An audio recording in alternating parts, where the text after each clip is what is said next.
फरीदाबाद के सेक्टर 28 में आज संस्कृत विद्यालय का शुभारंभ किया गया, जिसमें आर्थिक रूप से कमजोर बच्चों को फ्री में शिक्षा व अन्य सुविधाएं दी जाएंगी।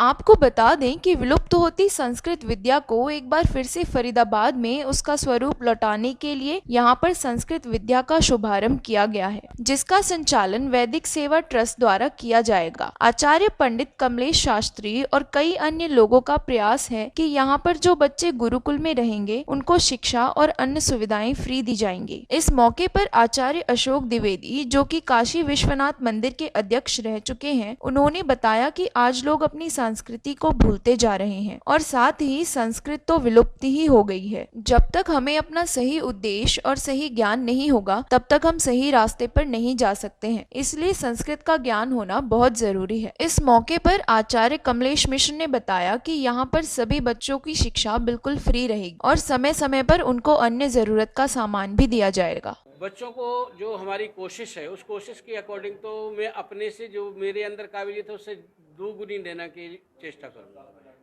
मेरी यही है, क्योंकि संस्कृत तो मैं ये चाहता हूँ कि यत्र कुशलम तत्रास्तु भयोर्दिशि मंगलम। मैं कुशल से हूँ। होती जा रही है संस्कृत का पतन हो गया, लुप्त नहीं होती जा रही। देव भाषा का तो बिल्कुल पतन नहीं हो रहा, टोटल पतन हो गया है। देव भाषा को कौन जानता है? आज की डेट में कोई नहीं जानता है।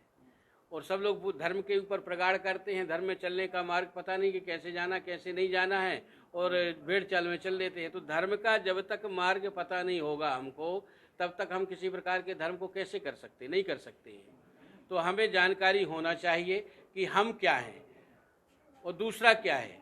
तो जब हमारे अंदर वो परमात्मा विराजमान है, तो परमात्मा का जो असली स्वरूप है वो शास्त्रों से ही मिलना है देखने के लिए। तो जब मंत्रों में देवताओं का स्वरूप वर्णन आया है तो स्वरूप का वर्णन है।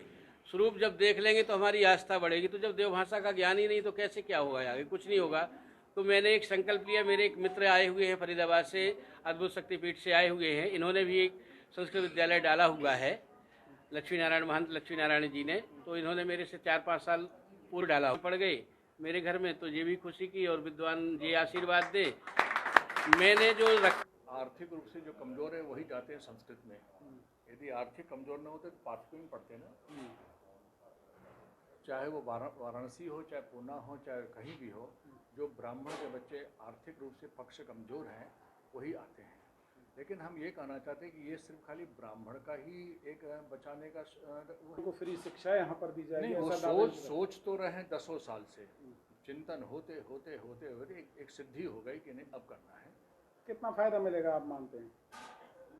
हृदय और हमारे अभिन्न मित्र आचार्य पंडित कमलेश जी से मेरा एक बहुत पुराना संबंध है, वाराणसी से, और इनसे हमारा एक नैसर्गिक प्रेम है। इन्होंने मुझे आमंत्रण किया, हम आ गए। नहीं, क्या मुख्य उद्देश्य है इसका? यहाँ पे जो संस्कृत विद्यालय चलाया जा रहा है, शुरुआत की गई, मुख्य और प्रमुख उद्देश्य नहीं होता है।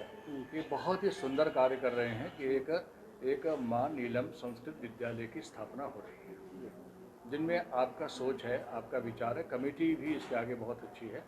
कमेटी ये कह रही है कि यहाँ जो हमारा जो विद्या लुप्त हो रही है, जैसे अभी देखा जाए तो हरियाणा में संध्या गायत्री जप करने वाले मुश्किल से 50 भी पूरा नहीं होंगे पूरे हरियाणा में। पूरे हरियाणा में यदि विवाह कराना होगा तो 20 पंडित से ज़्यादा कोई हरियाणा में नहीं है। यदि यहाँ पर एक श्राद्ध कराना होगा तो नहीं है। तो हिंदुओं के सारे संस्कार काल कवलित हो गया। यदि उस कार्य में एक छोटा सा चिंगारी आ रहा है तो हमारा आपका दायित्व है कि उसको हम महाज्वाला बनाएं। और ज़रूरी यह है कि हमें लकीर का फ़कीर नहीं बनना है। देखिए, संस्कृत विश्वविद्यालय संपूर्णानंद हो और चाहे भारत को कोई भी संस्कृत विद्यालय हो, उसमें कर्मकांड की पढ़ाई नहीं होती। वो हमें सिर्फ खाली इंटर और बीए के समकक्ष पढ़ा करके भेज देते हैं। और शास्त्री पास लड़कियां नर्स बनती हैं, शास्त्री पास लड़कियां आरक्षी बनती हैं। तो जो इक्वल करके जो नाश किया है लोगों ने, उसमें हमारा धर्म का लोप हो गया और हमारा पद्धति लोप हो गई। आज की आवश्यकता है पद्धति की। यदि आपको विवाह पद्धति नहीं पता है तो आप सोचिए कि आप कैसे धर्म की रक्षा कर पाएंगे। उसी तरह से संस्कार जो हमारे पौरोहित्य कर्म है, जो कर्मकांड पक्ष है और जो साहित्य पक्ष है, जैसे अभी गुरुजी ज्योतिष के आचार्य हैं, तो ज्योतिष एक इंजन है लेकिन उसको कर्मकांड का एक पहिया भी तो चाहिए।